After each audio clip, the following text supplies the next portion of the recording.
बोलो यीशु मसीह की, यीशु मसीह की, यीशु मसीह की जय। मैं अपनी गवाही शेयर करने से पहले मैं एक चीज़ बोलना चाहती हूँ। कुछ दिन पहले ही मेरे को हाथ में ना बहुत ज़्यादा पेन था। मैंने पास्टर अंकल से भी प्रार्थना नहीं कराया था। मैंने कुछ लोगों को बताया था कि मुझे, बट कल से मेरे बहुत ज़्यादा ना इतना पेन था कि मेरा ऐसा फोल्ड भी नहीं हो पा रहा था। आंटी ने मुझे बुलाया, आंटी केरला गई हैं, तो आंटी ने बोला कि बेटा सब चीज़ें मतलब ठीक रखना, तो वो सब चीज़ें किया। मेरे को पेन था बट मैं सो गई। मैं यहाँ पर आई, मैंने कहा प्रभु मुझसे आराधना नहीं हो पाएगी, मैं ताली नहीं बजा पाऊँगी। मैं इतनी ज़्यादा टूट चुकी थी, बहुत ज़्यादा इतना दर्द था ना कि यहाँ पर कोई टच भी कर रहा था तो मुझे बहुत पेन हो रहा था। और सुबह 7 बजे की आराधना में जब मैं प्रार्थना करने लगी, मैंने अपने पापों की क्षमा मांगी यीशु मसीह से और बोला प्रभु जी मुझे तेरी महिमा के लिए इस्तेमाल होना है, मुझे तेरी महिमा के लिए इस्तेमाल होना है। मेरे हाथों को खोल दे ताली बजाने के लिए। और लिटरली जब मैंने अपने हाथ ताली के लिए उठाए तो मेरे को वो दर्द, मुझे पता नहीं चला कि वो दर्द कहाँ चला गया। मैं परमेश्वर का धन्यवाद देती हूँ। और मेरा 80% चला गया था, 20% था, बट मेरा फोल्ड नहीं हो पा रहा था। अब भी जस्ट आराधना हो रही थी, मैं पीछे आराधना कर रही थी और जब मैं उछल के आराधना कर रही थी ना, मुझे नहीं पता सडन मेरा हाथ ऐसे किसी ने यूँ घुमाया और मेरे को पेन नहीं है, बिल्कुल भी पेन नहीं है। और ये बिना दवाई के है, बिना डॉक्टर के। परमेश्वर ने मुझे चंगाई दी। जीवित परमेश्वर और डॉक्टर हमारे बीच में है। हालेलुया।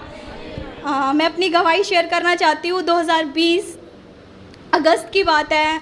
मुझे सपना दिखा था, एक बहुत डरावना सपना था और नेक्स्ट डे मेरे हाथ पे मार्क था। इंटरनल ब्लीडिंग मुझे स्टार्ट हो गई थी। मुझे पता नहीं था कि मुझे ये क्या हो रहा है। मेरे मुंह से ब्लड आना स्टार्ट हुआ, दांत से ब्लड। मैंने मम्मा को बताया, मम्मी ने बोला कि ये ऐसे ही होगा, शायद कहीं लग गया होगा तो इस वजह से तुझे ब्लड आ रहा है। ब्रश कर रही हूँ, थूक रही हूँ तो मुझे ब्लड आ रहा है। तो दीदी ने बोला ये सीरियस है, इसे डॉक्टर के पास लेकर आओ, कुछ है, कुछ प्रॉब्लम है। तो गणेश डॉक्टर के पास लेके गए, उन्होंने मेडिसिन दिया और उन्होंने मेरा CBC टेस्ट लिखा। CBC टेस्ट लिखा तो मेरा प्लेटलेट्स कम था। फिर उन्होंने कहा, उन्होंने फिर मेडिसिन दिया, उन्होंने कहा एक बार फिर टेस्ट कराना है, CBC टेस्ट। फिर कराया, मेरा 45,000 प्लेटलेट्स था। उन्होंने कहा 1 सेकंड भी वेट नहीं करना है, 1 सेकंड, तुरंत जाओ इमरजेंसी में एडमिट कराओ। तो मेरे घर वाले मुझे लेकर गए प्राइवेट हॉस्पिटल में, बट इतना अमाउंट नहीं था हमारे पास कि अफोर्ड कर सके, रह सके। बट मुझे नहीं पता, मेरा 45,000 था, उससे भी कम हो रहा था, प्लेटलेट्स गिर रहा था। और लिटरली मैं हॉस्पिटल में, मेरी बड़ी सिस्टर थक चुकी थी बहुत ज़्यादा, आशीष था, रोहित था, मेरी गुंजन दीदी वो थे मेरे साथ, वो थक गए थे घूमते घूमते और मैं लिटरली ऐसे नॉर्मल की तरह भाग रही थी। परमेश्वर की महिमा हो वहाँ पर। सिर्फ कलीसिया की प्रार्थना, प्रभु के दास दासी की प्रार्थना थी वहाँ पर जो मेरे साथ थी। उस टाइम मैं प्रार्थना भी नहीं कर पा रही थी क्योंकि मैं भाग रही थी इधर से उधर, डॉक्टर को दिखा इधर। बट फिर गवर्नमेंट हॉस्पिटल में लेकर गए। 1 सितंबर को डॉक्टर के पास लेके गए। मेरी 10,000 प्लेटलेट्स बची थी। डॉक्टर ने बोला आज की रात है, मतलब होगी, बढ़ गई तो ठीक है, अदरवाइज़ कोई चांस नहीं है। उन्होंने ब्लड कैंसर बोला था, ब्लड कैंसर, जो कि मुझे नहीं पता था कि ऐसा उन्होंने बोला है, मुझे बाद में पता चला। मेरी दीदी, मेरे जितने भी आए थे लोग, वो मतलब रोने लगे और मेरे घर पे प्रार्थना चल रही थी। आंटी, प्रभु के दास और प्रभु की दासी, सबको कलीसिया को जगाया उन्होंने कॉल करके कि प्रार्थना करो सुनैना के लिए।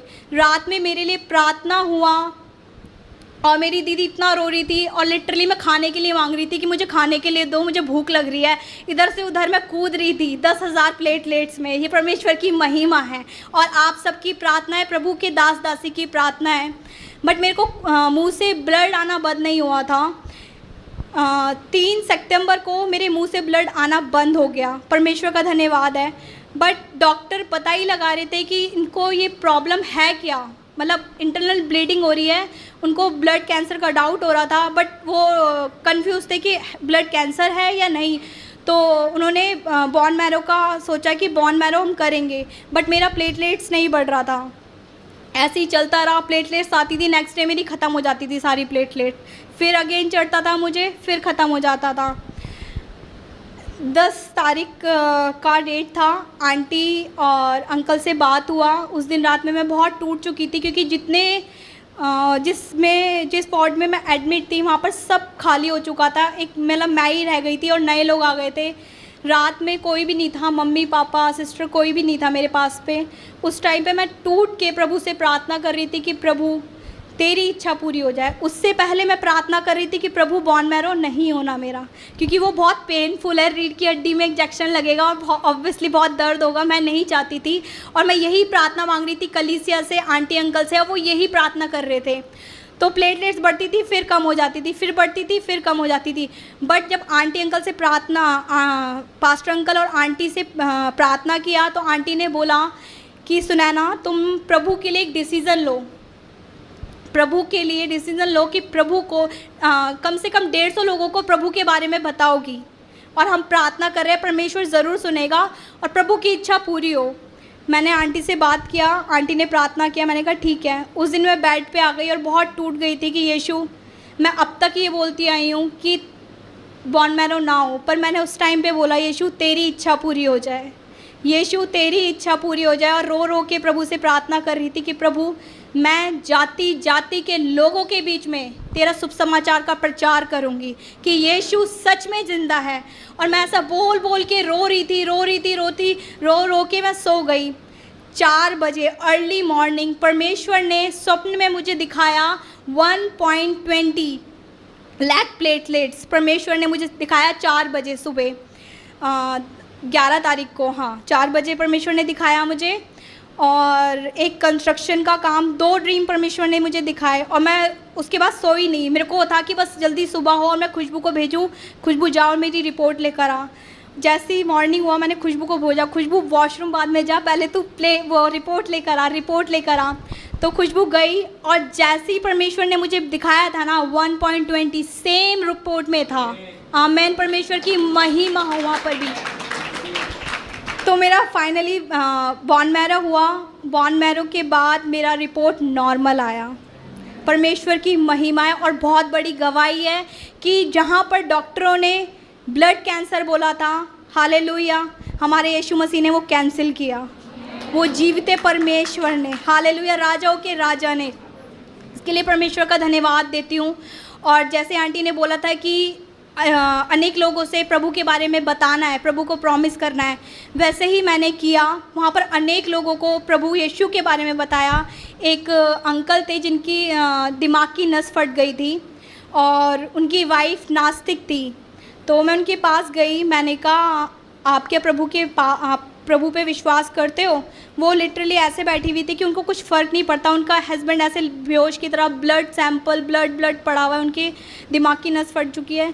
तो उन्होंने मुझे एकदम देखा, उन्होंने बोला मैं नास्तिक हूँ, मैं किसी पे विश्वास नहीं करती।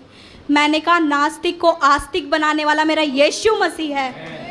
तो उन्होंने बोला ठीक है। मैंने कहा विश्वास करो, और जो डॉक्टर ने बोला है कि ऑपरेशन होगा, मैं यीशु मसीह के नाम पे बोलती हूँ कि ऑपरेशन नहीं होगा और मेडिसिन से ही वो ठीक हो जाएंगे।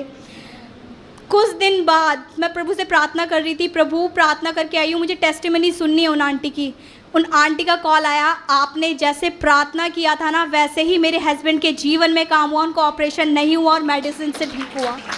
मैं परमेश्वर का धन्यवाद करती हूँ। जितने भी लोग इस गवाही को सुन रहे हैं, ऑनलाइन सुन रहे हैं, मैं परमेश्वर का धन्यवाद करती हूँ। और परमेश्वर को सच में, परमेश्वर आप लोगों से बहुत प्रेम करते हैं कि आप इस गवाही को सुन रहे हैं, ये गवाही आपके कानों तक पहुँच रही है। प्रभु आपको, आप जिस भी सिचुएशन में हो, फाइनेंशली, फिज़िकली, मेंटली, कोई भी प्रॉब्लम आप फेस कर रहे हो, बट यीशु मसीह आपको चाहता है, वो आपको उस सिचुएशन से बाहर निकालना चाहता है। यीशु मसीह पे विश्वास करो तो आप जय पाओगे, क्योंकि वचन लिखा है, ढांढस बांधो मैंने संसार पे जय पाई है। हालेलुया, संसार को जीत लिया है। इस संसार में शारीरिक तौर से पीड़ा होगी, पैसों की भी दिक्कत होगी, किसी चीज़ की भी दिक्कत होगी, पर परमेश्वर का वचन कहता है ढांढस बांध, मैंने संसार को जीत लिया है। विश्वास करने वाले के लिए सब कुछ संभव है। और सच में परमेश्वर ने इस वचन के द्वारा मेरे जीवन में काम किया, मुझे बीमारी से परमेश्वर ने चंगा किया है। आमीन। बहुत अच्छा गवाही के लिए आइए हमारे हाथों को उठाकर धन्यवाद करें। आमेन, आमेन, आमेन। ये बेटी का प्लेटलेट बहुत बहुत कम हो रहा था। आरएमएल हॉस्पिटल का डॉक्टर्स खास करके कोविड का समय में किसी को एडमिट नहीं कर रहा था, लेकिन ये बेटी का हालत बहुत सीरियस होने का कारण डॉक्टर्स ये बेटी को वहाँ एडमिट किया। सीनियर जो डॉक्टर्स ब्लड कैंसर शक कर रहा था, क्योंकि वो लोग जितना भी ट्रीटमेंट किया वो ट्रीटमेंट में कोई फ़र्क नहीं पड़ रहा था। आखिरी में वो बेटी जैसे सपना में देखा, यीशु मसीह से जैसे वो बेटी प्रार्थना किया और कलीसिया प्रार्थना किया, प्रभु का दास सी प्रार्थना किया, प्रभु का दास प्रार्थना किया, हम सब प्रार्थना किया, बेटी के ऊपर परमेश्वर ने दया किया। वो बेटी का प्रार्थना और विश्वास का कारण, यीशु मसीह का दया का कारण, आखिरी में वो बेटी का जितना भी ब्लड कैंसर का टेस्ट हुआ है, सारे रिपोर्ट बताया है उनका शरीर में कोई कैंसर नहीं है। हालेलुया। जैसे परमेश्वर सपना के द्वारा दिखाया, एकदम 1,20,000 में उनका ब्लड प्लेटलेट एकदम ऊंचा बढ़ गया है। आमेन। उसके बाद वो बेटी वहाँ आरएमएल हॉस्पिटल के अंदर वो कोविड का समय में भाग दौड़ी करके जितना भी नर्सेस है, डॉक्टर्स है, मरीज लोगों को उन्होंने देखा है, सब लोगों से यीशु के बारे में बताया। आमेन। लोगों के लिए प्रार्थना किया। वहाँ भी यीशु वो बेटी का गवाही के द्वारा, प्रार्थना के द्वारा काम करना शुरू किया है। आमेन। वो बेटी के जीवन में अद्भुत चंगाई का चमत्कार किया हुआ यीशु आज भी जिंदा है। आमेन। हालेलुया। वो बेटी का गवाही के द्वारा, प्रार्थना के द्वारा अनेक लोगों को यीशु चंगा किया है। वो यीशु आपको भी छूना चाहते हैं। शायद आपका घर के अंदर कोई कैंसर से पीड़ित होकर, नहीं तो और कोई खतरनाक बीमारी से पीड़ित होकर ऐसे दुख में रहते होगा। शायद आपका टेस्ट हो गया, डॉक्टर शक करके बताया है ये खतरनाक बीमारी है, कैंसर है, ब्लड में इन्फेक्शन है, HIV है, कुछ भी हो, यीशु मसीह को कोई काम असंभव नहीं है। यीशु सब रोगियों को चंगा करते हैं। हालेलुया।